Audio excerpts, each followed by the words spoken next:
اور نبی رحمت برکات رحمت ضروریہ تشریف فرما ہے. یہ چاہتا ہے وہ دوستوں کہ جتنی کرسیاں ہیں یہ پر کر لیں. آگے آ جاؤ, دعا بھی ہو جائے گی ہے نا, اور آپ لوگ دعا کے اندر شرکت بھی کر لیں گے, اور ورنہ ہمارا سننا سب بیکار ہو جائے گا دوستوں. اتنا جگنا اور کیا کہتے ہیں سنانا سب بیکار ہو جائے گا. ارے بھائی یہ نوجوان بیٹھے ہیں وہاں, آ جاؤ یہ کرسیاں پر. ماشاء اللہ بڑے خوبصورت لوگ.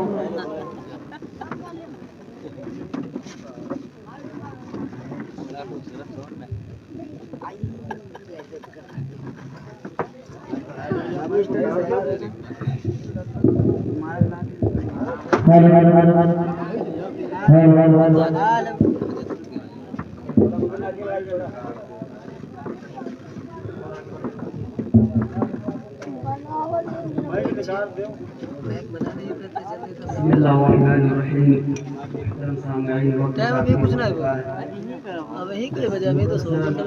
کوشش کرتا ہوں آپ کے سامنے عمل کر لیا جائے, انشاءاللہ ہماری زندگی میں کافی فرق لگے گا. الحمدللہ وحدہ والصلاة والسلام علی من لا نبی بعدہ. وقال الله تبارك وتعالى في كلامه المجيد والفرقان الحميد: أعوذ بالله من الشيطان الرجيم. بسم الله الرحمن الرحيم.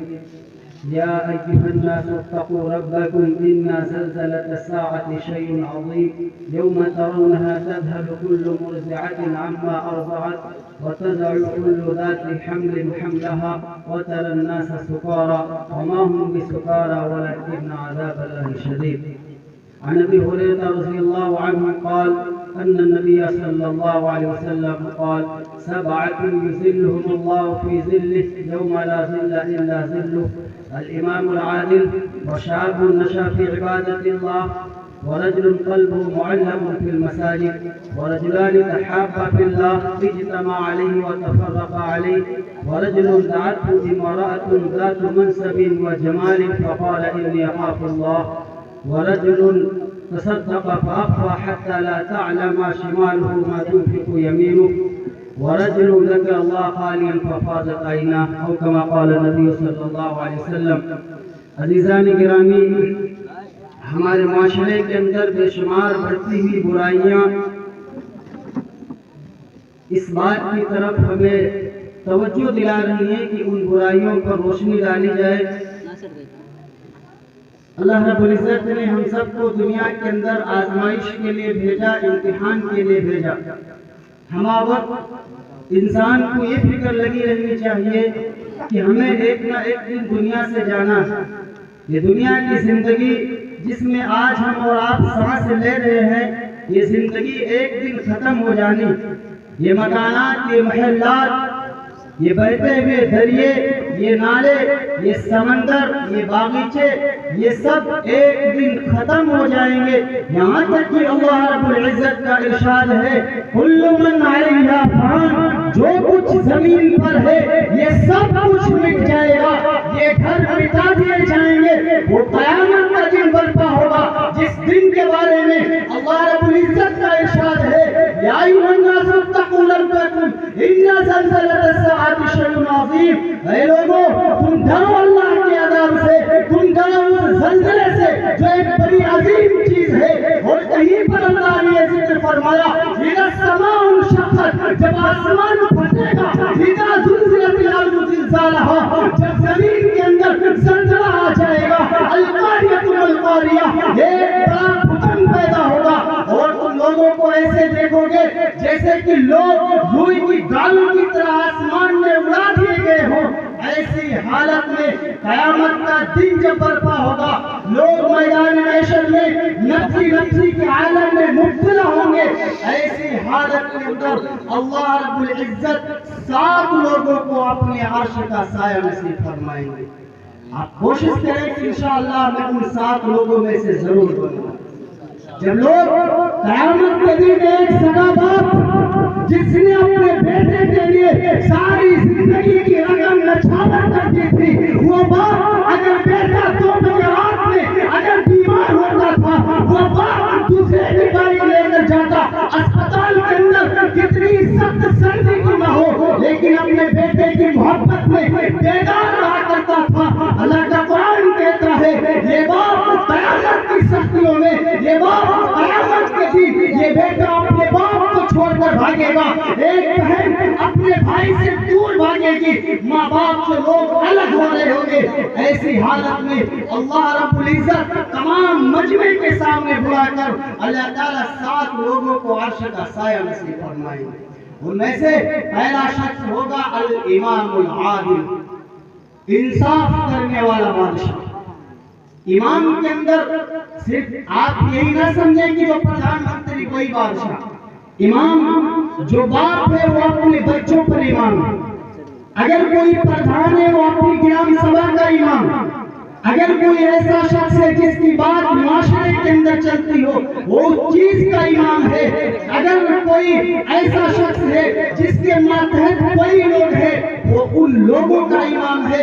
پھر اگر وہ دیکھے کہ اگر وہ انصاف کر رہا ہے ان کے درمیان تو اس بات کا اور اس انعام کا حقدار ہوگا کہ اللہ تعالیٰ اسے قیامت کے دن اپنے عرش کا سایہ نصیب فرمائیں گے۔ سب سے پہلے ہم اپنے گھروں کا جائزہ لیں، اپنے گھروں کا جائزہ لے کر دیکھیں۔ جب ولادت تقسیم ہوتی، آج ہم حاجی بنے بیٹھے ہیں، صبح سے شام تک 5 وقت نمازیں پڑھنے والا وہ مسلمان جو صبح حدیث سن کر کے آتا ہے، صبح کی نماز میں حاضری دیتا ہے، 5 وقت سے 5 وقت لگاتار نماز کی پابندی کرنے والا مسلمان اگر گھروں کی جائزے لیے جائے تو اپنے بیٹے اور بیٹیوں کے درمیان ناانصافی کرتا ہے، ناانصافی کرتا، یہ سمجھتا ہے میں نے 5 وقت نماز ادا کی ہے میں جنت میں جاؤں گا، یہ سمجھتا ہے میں نے جو حج کر لیے میرے لیے جنت پکی ہو چکی۔ حالانکہ جب گھروں کا جائزہ لیا جاتا ہے تو بے انصافیاں ہمارے گھروں کے اندر پنپ رہی ہیں۔ ایمانداری سے بتانا، اللہ کا قرآن کہتا ہے کہ آپ کی جائیداد کے اندر آپ کے بیٹوں کا بھی حصہ ہے، آپ کی بیٹیوں کا بھی حصہ ہے۔ ہم نے کیا کیا؟ صرف جہیز کے نام پر اپنی بیٹی کو جو کچھ دے دیا اسی پر اکتفا کر لیا۔ اس کے بعد ہم نے یہ سمجھ لیا کہ اب ہم پر ان کا کوئی حق باقی نہیں، ہم نے اپنی بیٹی کو بے دخل کر دیا، ہمیں اب جائیداد ان کو نہیں دینی۔ ہم یہ سمجھتے ہیں کہ ہم نے حج کر لیا تھا ہمارے لیے وہ کام آ جائے گا۔ میرے عزیزو، یہ ناانصافی ہے، یہ انصافی ہے۔ ڈرو اللہ کے عذاب سے، ڈرو اللہ کی قرآن کی سختیوں سے، ڈرو اس دن سے جس دن کے سارے لوگ ایک دوسرے کو بھلا دیں گے۔ ایسا دن جب لوگ سارے ایک دوسرے سے بھاگ رہے ہوں گے، ایسے ماحول کے اندر انصاف اگر ہم نے اپنے بچوں کے درمیان کیا ہوگا تو اللہ رب العزت کے ہاں جنت میں داخلہ ہمیں ملے گا۔ حضرت نعمان بن بشیر رضی اللہ تعالیٰ عنہ صحابی، ان کی والدہ محترمہ نے، حضرت نعمان بن بشیر رضی اللہ تعالیٰ عنہ کی والدہ نے اپنے شوہر سے کہا کہ آپ میرے بیٹے کو کچھ گفٹ دیجئے۔ نعمان بن بشیر، نعمان کے والد محترم نے سوچا کہ گفٹ تحفہ دینے میں کیا بات ہے، ہم تحفہ دے دیتے۔ انہوں نے اپنے بیٹے کو تحفہ دے دیا۔ نعمان کی والدہ نے کہا کہ میں اسے راضی نہیں ہوں گی جب تک اللہ کے نبی اس پر گواہ نہ بن جائے۔ نعمان کے والد محترم نے کہا اس میں کیا بات، ہم اللہ کے نبی کو گواہ بناتے ہیں۔ اللہ کے نبی صلی اللہ علیہ وسلم کے پاس تشریف لے گئے، کہنے لگے یا رسول اللہ میں نے اپنے بیٹے کو ہدیہ پیش کیا ہے اور میرے بیٹے کی والدہ مجھ سے لڑتی کہتی جب تک آپ اس پر گواہ نہیں بنیں گے میں آپ سے راضی نہیں ہوں گی۔ یا رسول اللہ آپ اس پر گواہ بن جائیے۔ اللہ کے رسول نے کیا سوال کیا؟ اللہ کے رسول نے کہا کہ تمہارے اور بھی بیٹے ہیں؟ کہنے لگے جی رسول اللہ۔ صلی اللہ علیہ وسلم نے فرمایا کہ تم نے ان کو بھی تحفہ دیا ہے؟ کہنے لگے نہیں میں نے ان کو نہیں دیا۔ حضور نے فرمایا کہ اللہ سے ڈرو، اپنے بچوں کے درمیان انصاف، اپنے بچوں کے درمیان انصاف کرو کہ تم نے ایک بیٹے کو ہدیہ پیش کیا، تمہاری دیگر اولادیں تھیں ان کو تم نے ہدیہ کیوں نہیں پیش کیا؟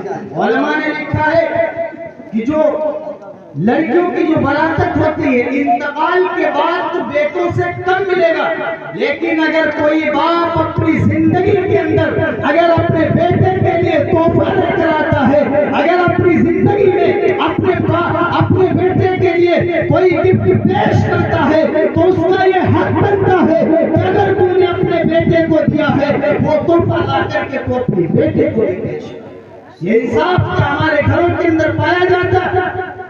ہمارے گھروں کے اندر کیا تحفہ اگر بیٹے کو دیا جاتا تو کیا بیٹی کو بھی اس نظر سے دیکھا جاتا؟ افسوس ہے اس بات پر کہ آج بیٹیاں ہمارے لیے زحمت پڑی۔ یہ پہلا شخص جس نے انصاف کیا ہوگا اپنے گھر میں، جس نے انصاف کیا ہوگا لوگوں کے درمیان میں، تو یاد رکھنا قیامت کے دن جب نفسی کے عالم میں لوگ مبتلا ہوں گے، یہ سورج بالکل سر کے قریب کر دیا جائے گا، ہمارے تپش کے انسان کے سر پھٹ رہے ہوں گے۔ ایسی حالت میں اللہ تعالیٰ اس انصاف کرنے والے کو بلا کر اپنے عرش کے سائے میں کھڑا کرے گا۔ اندازہ لگائیں کتنا بڑا انعام۔ دوسرا شخص وشاب نشا فی عبادت اللہ، دوسرا وہ جوان جو اللہ کی عبادت کرتے کرتے جوان ہوا۔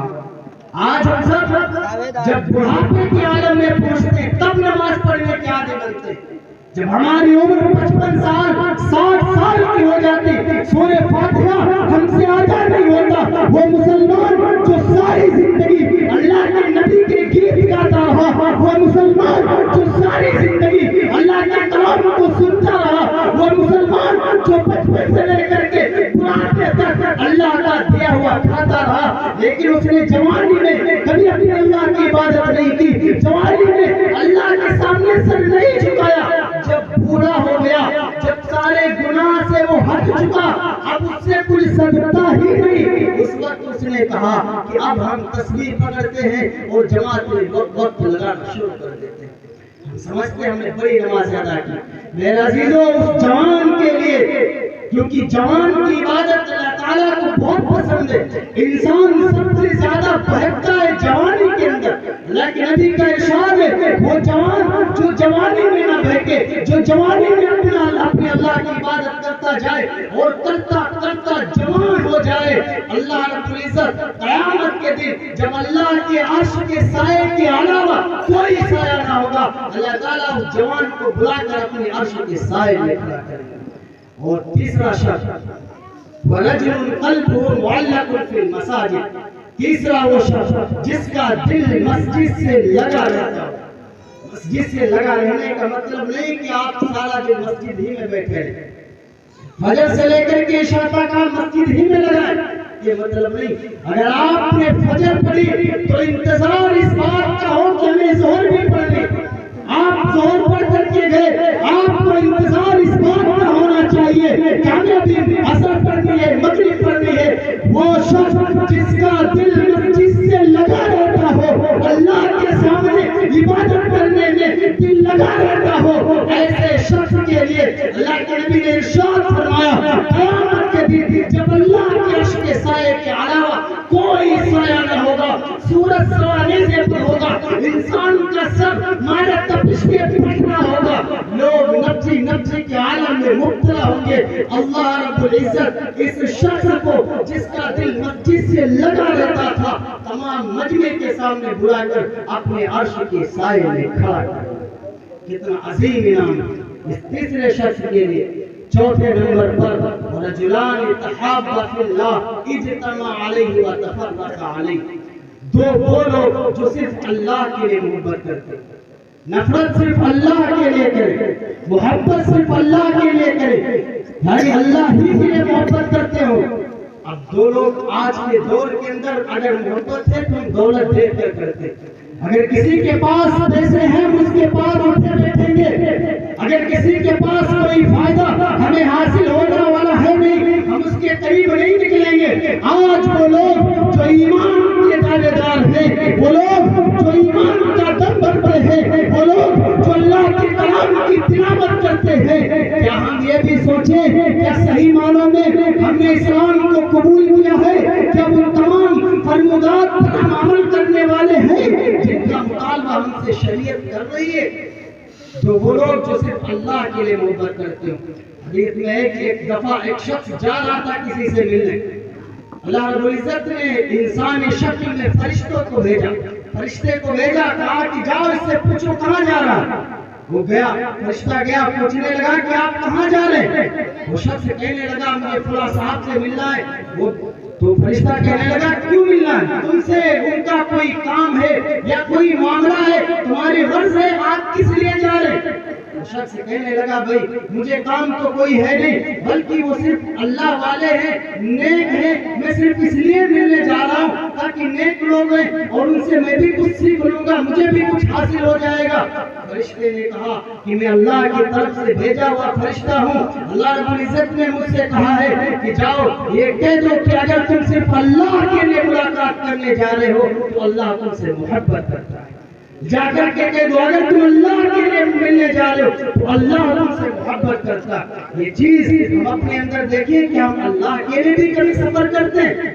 اتنے علماء ہیں، اللہ والے ہیں، کبھی سفر اس لیے کیا کرو کہ ہماری اصلاح ہو جائے، کسی عالم سے کسی ولی سے ملنے اس لیے جایا کرو تاکہ ہماری اصلاح ہو جائے، کسی دیندار کے پاس کبھی محض اس لیے جایا کرو تاکہ ہمیں کچھ شرف حاصل ہو جائے۔ کبھی کبھار ایسے بھی سفر کر لیا کرو۔ ساری زندگی ہم نے کاروبار کے لیے سفر کیا، جو اللہ والے کبھی محض کوئی نیت نہیں، صرف یہ نیت کر کے جائیں کہ آج مجھے فلاں ولی صاحب سے ملنا ہے، مجھے فلاں عالم صاحب سے ملنا، اپنی اصلاح کرانی، اس لیے کبھی جایا کرو۔ اللہ کے لیے بھی لوگوں سے محبت کیا کرو۔ یہ چوتھا شخص ہوا۔ اور پانچویں شخص کو جس کو اللہ تبارک و تعالی عرش کا سایہ نصیب فرمائیں گے، رجل دعته امرأة ذات منصب و جمال فقال انی اخاف اللہ۔ بڑا مشکل کام ہے یہ جو پانچویں نمبر والا، بڑا مشکل کام ہے، لیکن انعام بھی بڑا اچھا ہے، بڑا اعلیٰ انعام ہے۔ پانچواں وہ شخص جس کو خوبصورت، مال والی، دولت والی عورت گناہ کی دعوت دے اور وہاں پر کوئی نہ ہو، خوبصورت بھی ہو عورت اور اس کے پاس مال بھی ہو، منصب بھی اس کے پاس ہو، وہ اگر گناہ کے لیے دعوت دے، ایسی حالت میں اگر جس شخص کو دعوت گناہ دی جا رہی ہو، وہ شخص اگر کہہ دے کہ میں اللہ سے ڈرتا ہوں، کوئی نہیں دیکھ رہا، دولت تیرے پاس ہے، منصب تیرے پاس ہے، شہرت تیرے پاس ہے، میں اللہ کا بندہ ہوں، میرا اللہ مجھے دیکھ رہا ہے، آج تو مجھے دعوت گناہ دے رہی ہے، انی اخاف اللہ، میں اپنے اللہ سے ڈرتا ہوں، میں گناہ نہیں کروں گا، مجھے منصب نہیں چاہیے، مجھے دولت نہیں چاہیے، میں اسے گناہ میں ملوث نہیں ہوں گا، مجھے ڈر میرے اللہ کا ہے۔ اگر وہ شخص کہہ دے میں اپنے اللہ سے ڈر کر یہ گناہ چھوڑتا ہوں، تو اللہ کے نبی کا ارشاد ہے قیامت کے دن جب لوگ پیاس کے مارے تڑپ رہے ہوں گے، قیامت کے دن جب لوگ دھوپ سے پریشان ہوں گے، کہیں کوئی سایہ نصیب نہ ہوگا کسی شخص کو، اللہ تعالیٰ اس شخص کو تمام مجمع کے سامنے بلا کر اپنے عرش کا سایہ نصیب فرمائیں گے۔ کتنا عظیم انعام۔ دعوت گناہ اگر کوئی عورت دے اور کوئی بھی نہ دیکھ رہا ہو، لیکن بندہ کہہ دے انی اخاف اللہ، میرا اللہ مجھے دیکھ رہا ہے، میں اللہ سے ڈرتا ہوں، اس لیے وہ گناہ چھوڑ دے، یہ کام بڑا مشکل ہے، لیکن جو شخص ایسا کر لے، اللہ کے نبی کا وعدہ ہے قیامت کے دن اللہ رب العزت اسے اپنے عرش کا سایہ نصیب فرمائیں گے۔ یہ پانچواں شخص ہوا۔ چھٹا وہ شخص رجل تصدق فأخفى حتى لا تعلم شماله ما تنفق يمينه۔ چھٹا وہ شخص جس کو عرش کا سایہ نصیب ہوگا کہ اس نے جو صدقہ کیا اور اس کو چھپایا، یہاں تک کہ بائیں ہاتھ کو خبر بھی نہ ہو کہ دائیں ہاتھ نے کیا خرچ کیا، اس طرح سے صدقہ کیا۔ آج ہم سب اگر صدقہ بھی اگر کرتے ہیں، ہم احسان جتلاتے ہیں، ہم اگر مسجد کے اندر بھی اگر پیسے دیتے ہیں، ہم احسان جتلاتے ہیں، ہم نے 100 روپے دیے۔ میرے عزیزو، ہمارے معاشرے کے اندر یہ چل پڑا، اگر امام صاحب کو رکھا جاتا ہے، 100 روپے اگر لگائے جاتے ہیں، جن کے پاس زیادہ پیسہ ہوتا ہے، دولت جن کے پاس زیادہ ہوتی ہے، وہ بھی کہتے ہیں کہ میں 100 دوں گا۔ انصافی اللہ نے آپ کو جس حساب سے دیا، آپ دین کے راستے میں اس حساب سے خرچ کیجئے۔ غریب کو اللہ نے جس حساب سے دیا وہ اس حساب سے خرچ کرے۔ خدا کی قسم، اگر کوئی امیر جو 10,000 روپے روزانہ کماتا ہو، اگر وہ 5,000 روپے اللہ کے راہ میں صدقہ کر دے، اور وہ شخص جو 300 روپے روزانہ کماتا ہے، اگر وہ 200 روپے اللہ کے راہ میں صدقہ کر دے، یہ 200 روپے والا پھر بھی اس سے آگے رہے گا، کیونکہ اس نے اپنی کمائی کے آدھے سے زیادہ اللہ کی راہ میں نچھاور کر دیے، اور اس نے اپنی کمائی کے آدھے دیے ہیں۔ اس لیے اعتبار کمائی کا ہوتا ہے، اعتبار دولت کا ہوتا ہے کہ اللہ نے جس حساب سے آپ کو نوازا ہے اس حساب سے اللہ رب العزت آپ سے حساب بھی لے اور آپ کو اس کا جواب بھی دینا پڑے گا۔ تو چھٹا وہ شخص جو صدقہ کرے اس اعتبار سے کہ بائیں ہاتھ کو خبر تک نہ ہو کہ دائیں ہاتھ نے کیا خرچ کیا۔ کبھی صدقہ ایسے کیا کرو، آپ نے دیکھا کہ کوئی ضرورت مند ہے، آپ اس کے گلے ملے، جو آپ کے پاس میسر ہوا آپ نے پیسے نکال کر کے اس کی جیب میں ڈال دی، کبھی کر کے دیکھو، اللہ بہت سکون دیں گے، بہت سکون دیں گے۔ بڑا علاج کرتے ہو، دوائی میں نہ جانے کتنا پیسہ ہم سب کا برباد ہو جاتا ہے، کبھی ایسا بھی کر کے دیکھو، وہ صدقہ جن کا حکم نے شریعت کے اندر دیا گیا، آپ کا پڑوسی اور آپ کا گاؤں والا جو غریب ہو، جو ضرورت مند ہو، کبھی بغیر اس کی زبان کھولے آپ یہ محسوس کر لیں کہ ضرورت مند ہے، آپ اس کی ضرورت پر اس کو 200 روپے 100 روپے اس کی جیب میں خاموشی سے ڈال دے، کوئی نہ جانے، صرف اللہ جانے اور آپ جانے کہ آپ نے اللہ کے لیے کس کی مدد کی ہے۔ ایسا صدقہ جو صرف اللہ اور بندے کے درمیان کیا جاتا ہے، اللہ کو اتنا پسند ہوتا ہے کہ اللہ رب العزت ایسے صدقے کرنے والے کو اللہ تعالیٰ قیامت کے دن اپنے عرش کا سایہ نصیب فرمائیں گے۔ چھپ کر کے صدقہ کرنے والے اعلانیہ طور پر نہ کیا جائے بلکہ چھپ کر کے صدقہ کیا جائے اور احسان نہ جتلایا جائے۔ آج تو بعض دفعہ اگر ہم نے کسی کی مدد کی بھی، 2 دن کے بعد اگر ہمارے گھروں پر اگر لڑائی شروع ہوگی، زبان سے فوراً کہنا شروع کر دیتے لوگ، تمہارے پاس کل ضرورت تھی تو ہم ہی نے تمہیں دیا تھا، کہاں تم نے وہ احسان کیوں بھلا دیا؟ یاد رکھنا، اگر آپ نے 1000 نہیں، 10,000 نہیں، 1 لاکھ 1 کروڑ روپے اللہ کے راہ میں صدقہ کر دیے ہو اور آپ نے اپنی زبان سے اس کا احسان جتلا دیا ہو، کتنے بھی آپ خرچ کرنے والے کیوں نہ ہو، کتنا بھی آپ صدقہ کرنے والے کیوں نہ ہو، سب کا ثواب دنیا پر برباد ہو جائے گا، قیامت کے دن تمہیں ایک پھوٹی کوڑے کا بھی ثواب نہیں ملے گا اگر آپ نے احسان جتلا دیا۔ اس لیے ہمیں احسان نہیں جتلانا۔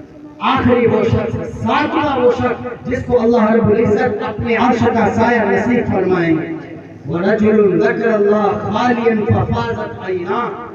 اللہ کے نبی صلی اللہ علیہ وسلم نے ارشاد فرمایا، 7واں وہ شخص جو اللہ کا ذکر تنہائی میں کرے، اپنے اللہ کو تنہائی میں یاد کرے اور اس کی آنکھیں دبدبا جائے، اس کی آنکھوں سے آنسو آ جائے، وہ بندہ تنہائی میں جب کوئی نہ دیکھ رہا ہو۔ آج ہم سب کے اندر وہ احساس باقی نہیں رہا۔ کبھی ایسا کر لیا کرو، رات میں مسجد کو جاؤ، جب کوئی نہ دیکھ رہا ہو، اللہ کے سامنے ہاتھ اٹھا کر کے دعا کر دو، اے میرے مالک کائنات، ساری زندگی میرے ان ہاتھوں نے گناہ کیے، ساری زندگی یہ گنہگار نہ معلوم کیسے کیسے گناہوں کے اندر ملوث رہا، نہ معلوم کتنی شرابیں تھی، نہ معلوم کتنا جھوٹ بولا، کبھی جا کر کے اللہ کے سامنے اپنے گناہوں کو یاد کر کے اللہ کے سامنے ہاتھ اٹھا کر کے دعا کیا کرو، اے میرے مالک، اے میرے مولا، آج اگر آپ نے معاف نہیں کیا میں برباد ہو جاؤں گا، اے اللہ اگر آپ نے معاف نہیں کیا میں کہیں کا نہ رہ جاؤں گا۔ اس طرح سے دعائیں کر کے وہ تنہائی میں اپنے اللہ کے سامنے اپنے گناہوں کو یاد کر کے، اللہ کے احسانات کو یاد کر کے اس کی آنکھوں سے آنسو بہہ آئے۔ اللہ کے نبی کا وعدہ ہے قیامت کے دن جس شخص کے آنسو اللہ کی یاد میں بہے ہیں، جس شخص کے آنسو اللہ کی یاد میں آنکھیں جس کی دبدبا گئی ہے، قیامت کے دن اللہ رب العزت جب کوئی عرش کے سائے کے علاوہ سایہ نہیں ہوگا، اللہ تعالیٰ اس رونے والے کو اپنے عرش کے سائے میں کھڑا کرے گا۔ کتنا عظیم انعام! وہ شخص تنہائی میں بیٹھ کر اپنے اللہ کے سامنے توبہ کرتا ہے، اے اللہ آپ مجھ سے کتنی محبت کرتے ہیں، میں آپ سے پوچھتا ہوں اللہ کی محبت کا دعویٰ آپ کیا کرو گے؟ آپ کیا اندازہ لگا سکتے ہو کہ آپ کا رب آپ سے کتنی محبت کرتا ہے؟ میں آپ کو ایک مثال دیتا ہوں کہ ایک ماں جو اپنے بیٹے سے اتنی محبت کرتی ہے کہ تھوڑی سی طرف پر، تھوڑی سی پریشانی پر ماں کی آہ نکل جاتی ہے۔ میں اگر پوچھوں کہ ایک ماں اپنے بیٹے سے اتنی محبت کیوں کرتی ہے تو آپ برجستہ کہیں گے ماں اپنے بیٹے کو جنم دیا ہے، اس لیے ماں اپنے بیٹے سے اتنی محبت کرتی ہے۔ اب میں ناقص سا طالب علم، ادنا سا طالب علم، میں یہ بات کہتا ہوں کہ ایک ماں نے جس نے اپنے بیٹے کو جنم دیا ہے، وہ ماں جب اپنے بیٹے سے اتنی محبت کرتی ہے تو وہ اللہ جس نے اپنے ہاتھوں سے اپنے بندے کو بنایا ہے، وہ اللہ اپنے بندوں سے کتنی محبت کرتا ہو۔ آپ کیا اندازہ لگا سکتے ہیں؟ جب ایک بندہ اللہ کے سامنے روتا ہے، اللہ کے سامنے مانگتا ہے، اللہ کے سامنے گر گراتا ہے، اللہ کے نبی کے وعدے ہیں بندے کے آنسو زمین پر گرنے سے پہلے اللہ تعالیٰ اس کے سارے گناہوں کو معاف فرما دیتے ہیں۔ اور اللہ تعالیٰ نے قرآن مجید میں ایک جگہ ارشاد بھی فرمایا کہ میرے علاوہ گناہوں کو معاف کون کرے؟ کون ہے معاف کرنے والا میرے علاوہ گناہوں کو؟ اس لیے میرے عزیزو، ساری زندگی میں نے سب کے دروازے کھٹکھٹائے اللہ کے لیے، کبھی اپنے گناہوں کی توبہ کے لیے، جوان ہو یا بوڑھے ہو، جب کوئی نہ دیکھ رہا ہو، اللہ ہو اور آپ ہو، اپنے گناہوں کو یاد کر کے، ان پر افسوس کر کے، اللہ کی نعمتوں کو یاد کر کے شرمندگی کا اظہار کیا جائے، اللہ کے سامنے رویا جائے۔ اگر ہم نے یہ کام کر لیا، اللہ کے سامنے اگر ہم نے رونا سیکھ لیا، تو اللہ کے نبی کا وعدہ ہے قیامت کے دن یوم لا ظل الا ظلہ، کہ جب اللہ کے عرش کے سائے کے علاوہ کوئی سایہ نہ ہوگا، لوگ سایہ تلاش کر رہے ہوں گے، لوگ لائنیں قطار در قطار میدان محشر میں سب کی لگی ہوئی ہوں گی، تمام انبیاء ہوں گے، تمام شہداء ہوں گے، تمام انسانیت میدان محشر میں موجود ہوگی۔ ایسی حالت میں جب لوگ سایہ تلاش کر رہے ہوں گے، اللہ رب العزت اس رونے والے کو جو اللہ کے سامنے رویا تھا، اس طرح سے رویا تھا کہ اس کے آنکھوں سے آنسو جاری ہو گئے تھے، اللہ تعالیٰ تمام مجمع کے سامنے بلا کر کے اسے اپنے عرش کا سایہ نصیب فرمائیں گے۔ اللہ تعالیٰ سے دعا ہے کہ اللہ رب العزت ہم سب کو ان تمام باتوں پر عمل کرنے کی توفیق عطا فرمائے۔ اللہ تعالیٰ ہم سب کو عمل کرنے کی توفیق عطا فرمائے۔ وقت کافی ہو چکا، آپ حضرات اتنے ہی پر عمل کر لیں، انشاءاللہ کافی بدلاؤ آئے گا۔ پروگرام کا مقصد یہی ہوتا ہے کہ ہم سب کی اصلاح ہو جائے۔ بہرحال جو سیرت کی بات اس وقت چل رہی تھی، آپ حضرات جانتے ہیں کتنا سنگین ماحول بن چکا ہے۔ نبی پاک صلی اللہ علیہ وسلم کی سیرت پر اور آپ صلی اللہ